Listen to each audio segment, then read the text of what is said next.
Good morning అండి అందరికి. ఈ రోజు మరొక టాపిక్ తో మేము ముందుకు రావడం అయితే జరిగింది. ఈ రోజు తీసుకొచ్చినటువంటి టాపిక్ మీరు ఆల్రెడీ తమిళ లో చూశారు. So related water card. So ఇక టాపిక్ లోకి వచ్చేసినట్లయితే ఇక వాటర్ కార్డ్ యొక్క అడ్రస్ అప్డేట్ చేసుకోవచ్చా, ఎంటిటీస్ అప్డేట్ చేసుకోవచ్చా అని కూడా మనం రీసెంట్ గా ఒక వాటర్ కార్డ్ నిమిత్తం న్యూ వాటర్ కార్డ్ రిజిస్ట్రేషన్ లో భాగంగా నేను ఒక వీడియో చేశాను. సో దాని కింద వచ్చినటువంటి కామెంట్స్ ని బేస్ చేసుకుని ఒక వీడియో అనమాట. సో ఒకళ్ళు నాతో ఏం మాట్లాడారంటే నా ఫోటో అప్డేట్ అవ్వట్లేదు, అంటే ఎంటిటీస్ అప్డేట్ అవ్వట్లేదు, నా అడ్రస్ అప్డేట్ అవ్వాలి. ఓకే, ఇలా కొంతమంది అడుగుతూ ఉన్నారు.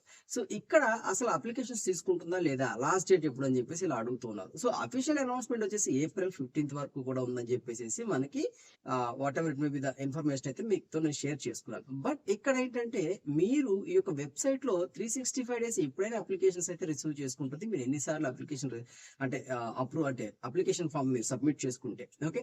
సో అప్రూవల్ కి మేబీ ఏ టైం అంటే వాళ్ళకు అంటే గవర్నమెంట్ యొక్క జీవోని బేస్ చేసుకుని మాత్రమే ఈ యొక్క వాటర్ కార్డులు అనేవి మాత్రం అప్రూవల్ స్క్రూటనీస్ అయితే జరుగుతాయి. మీరు అప్లికేషన్ అయితే ఎప్పుడైనా అప్లోడ్ చేసుకోవచ్చు. ఓకే, సో ఇప్పుడు అసలు మేజర్ ఇష్యూ ఏంటంటే అడ్రస్ అప్డేట్ అవుతుందా లేదా, అసలు అడ్రస్ ఆప్షన్స్ రన్ అవుతున్నాయా లేవా అని చెప్పి అడుగుతా ఉన్నారు. మీ యొక్క ప్రజెంట్ అడ్రస్ ప్రూఫ్ మీ దగ్గర పెట్టుకుని మీ యొక్క వాటర్ ఐడీలు మీ యొక్క ఎంటిటీస్ అన్ని కూడా అంటే ఇక్కడ మనకి ఆల్రెడీ ఎగ్జిస్టింగ్ ఉన్న ఎంటిటీస్ మాత్రం అప్డేట్ చేసుకోవడానికి ఆప్షన్స్ అయితే ఉన్నాయి. ఓకే, సో నేను జస్ట్ ఇప్పుడు అంటే నాకు ఇంకో కామెంట్ వచ్చినట్టు నా ఫోటో అప్డేట్ అవ్వట్లేదు వాటర్ కార్డులు అని చెప్పేసి కూడా అడుగుతా ఉన్నారు. సో జస్ట్ ఒక ఫోటో అప్డేట్ చేస్తా అంటే ఎంటిటీస్ అప్డేట్. ఓకే, సో ఈ యొక్క ఎంటిటీస్ అప్డేట్ మనం క్లిక్ చేస్తే ఒక అక్నాలజ్మెంట్ జనరేట్ అవుతుంది. సో బేస్డ్ ఆన్ అక్నాలజ్మెంట్ ఇది ఎన్ని రోజులకు అప్డేట్ అవుతుంది అనే విషయం కూడా నేను ఒక వీడియో అయితే చేయటం అయితే జరుగుతుంది. సో ఒకసారి మీకు లైవ్ అయితే నేను చూపిస్తాను, ఒకసారి చూడండి. మీకు లైవ్ చూపిస్తే మీకే అర్థం అవుతుంది అనమాట.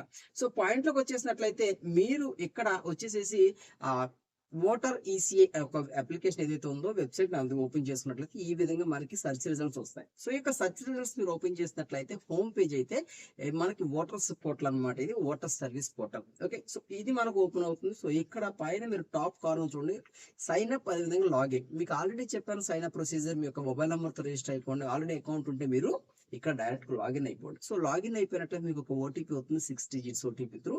మీరు లాగిన్ అయిపోయిన తర్వాత మీకు మీ యొక్క కస్టమర్ అంటే మీ యొక్క అంటే మీరు కస్టమర్ అవుతారు కదా, అంటే మీరు ఓటర్, మీకు ఓటర్ డాష్ బోర్డ్ అయితే ఓపెన్ అవుతుంది. ఈ యొక్క డాష్ బోర్డ్ లో మనము 4th ఆప్షన్ చూసుకోండి, మీకు హైలైటెడ్ గా లెఫ్ట్ సైడ్ ఉన్నాయి. సో ఫామ్ 8, ఈ యొక్క ఫామ్ 8 మనం చూస్ చేసుకున్నట్లయితే సెల్ఫ్ గా అంటే ఎంటిటీస్ మీరు సెల్ఫ్ గా చేసుకోవాలా లేదంటే అదర్స్ వేరే వాళ్ళ కోసం అంటే మీ తల్లిదండ్రులు లేదా మీ రిలేషన్. సో ఇక్కడ ఇంకొక పాయింట్ వచ్చేసి ఈ యొక్క ఫామ్ 8 లో మనం ఏమేం చేసుకోవచ్చు, రీప్లేస్మెంట్ ఆఫ్ ఈ చాలా మంది అడుగుతుంటారు సార్ నాకు పీవీసీ వాటర్ కార్డు కావాలి. సో దాని గురించి స్పెషల్ గా ఇంకొక వీడియో అయితే చేయడం అయితే జరుగుతుంది. సో దానికి కూడా ఈ ఆప్షన్ ఉంది. సో దాని గురించి నెక్స్ట్ వీడియోలో అయితే డిస్కస్ చేస్తాం. సో నెక్స్ట్ వన్ వచ్చేసేసి ఇక్కడ మీరు వాటర్ కార్డ్ ఎప్పుడైతే నంబర్ ఆటోమేటికల్ సెల్ఫ్ అంటే ఆటోమేటికల్ ప్రొఫైల్ ఉన్నటువంటి వాటర్ కార్డ్ ఫెచ్చింగ్ అవుతుంది. సో డీటెయిల్స్ అని క్రాస్ వెరిఫై చేస్తే ఇక్కడ మనకి డీటెయిల్స్ ఉన్నాయి. షిఫ్టింగ్ ఆఫ్ రెసిడెన్స్ అంటే మీరు ఉన్న ప్లేస్ నుంచి వేరే దగ్గరికి వెళ్తున్నారా, లేదా correction of existing apparel. Okay, already existing ఉన్నాయి కరెక్షన్ చేసుకోవాలనుకుంటున్నారా, లేదా issue of replacement EPIC without corrections అంటే ఉన్నటువంటి పాత డీటెయిల్స్ ఆధారంగా నీకు ఈపిక్ కార్డు కావాలా అని చెప్పేసి ఉంటుంది. ఫ్రీ ఆఫ్ కాస్ట్ ఈ యొక్క సర్వీస్ రూపాయి కూడా కట్టబడలే. ఓకే, సో అది మాత్రం నోటీస్ చేసుకోండి. ఇఫ్ ఇన్ కేస్ ఏదన్నా మీరు మీ సేవ లేదా సచివాలయం లేదా ఎనీ అదర్ ఇంటర్నెట్ సెంటర్ కదా peoples are charging service charge, అది నాకైతే తెలియదు. Okay, so requesting to mark and of disability person అయితే మీరు అప్డేట్ చేసుకోవాలనుకున్న డీటెయిల్స్. సో మొత్తంగాను 4 డీటెయిల్స్ ఉన్నాయి మనకి అప్డేట్ చేయడానికి కేటగిరీస్ లో. Okay, form 8. సో ఇక్కడ మనం నేనైతే ఎంటిటీస్ అనే ఆప్షన్ ఎంచుకున్నాను. సో తర్వాత ఇక్కడ ఫోటో అనే ఆప్షన్ నేను చూస్ చేసుకున్నాను. సో అక్కడ నా ఫోటోని చూస్ చేసుకుని యువర్ ఫోటోగ్రాఫ్ అని అడిగింది. సో ఫోటోగ్రాఫ్ నా ఫోటో ఏదైతే ఉందో ఆ ఫోటో నేను ఇక్కడ పెట్టి జస్ట్ సేవ్ అని క్లిక్ చేయగానే ఇక్కడ హ్యూమన్ ఫేస్ డిటెక్టర్ అంటే మీరు పెట్టే ఫేస్ చాలా జాగ్రత్తగా పెట్టాలండి. Okay, so human face detect అయిన తర్వాత మీరు ఎక్కడి నుంచి సబ్మిట్ చేసిన ఆ విలేజ్ పేరు అక్కడ క్యాప్షన్ ఇచ్చేసినట్లయితే ఫామ్ ఒకసారి రివ్యూ చూసుకోండి. రివ్యూ చేసుకుని ఓకే అని క్లిక్ చేస్తే మీకు అప్లికేషన్ అయితే సబ్మిట్ అయిపోతుంది. ఓకే, సో నెక్స్ట్ వీడియోలో మీకు నేను ఈ యొక్క ఫోటో అప్డేట్ అయింది ఎన్ని రోజులు అనే విషయంగా అయితే మీకు డిస్కస్ చేస్తాను. సో కమింగ్ నెక్స్ట్ వీడియో వచ్చేసి వాటర్ కార్డ్ పీవీసీ కార్డ్ ఏ విధంగా పొందాలనే విషయం కూడా నేను మీతో డిస్కస్ చేయడం అయితే జరుగుతుంది. ఓకే, సో వీడియో నచ్చినట్లయితే లైక్ చేయండి.